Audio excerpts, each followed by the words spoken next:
দেশে অনিবন্ধিত মুঠোফোন হ্যান্ডসেটের ব্যবহার রোধ ও টেলিযোগাযোগ খাতে নিরাপত্তা নিশ্চিত করতে ১৬ ডিসেম্বর থেকে national equipment identity register NEIR ব্যবস্থা কার্যক্রম শুরু হবে।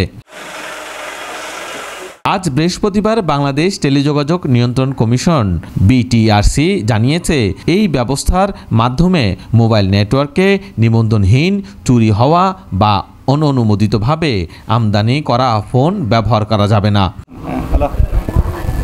BRTC আশা করছে NEIR ব্যবস্থা চালু হলে দেশে মোবাইল নেটওয়ার্ক আরও নিরাপদ হবে এবং অবৈধ ফোনের ব্যবহার পুরোপুরি নিয়ন্ত্রণে আসবে।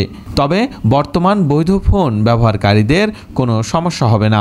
NEIR ব্যবস্থার অধীনে নতুন হ্যান্ডসেট কিনলে তা নিবন্ধন করতে হবে। চুরি হওয়া বা অননুমোদিতভাবে আমদানি করা ফোন শনাক্ত হলে সে ফোন ব্যবহার করা সম্ভব হবে না। BRTC আশা করছে এই উদ্যোগ মোবাইল নেটওয়ার্কে নিরাপত্তা ও ব্যবহারকারীর স্বাচ্ছন্দ্য নিশ্চিত করবে।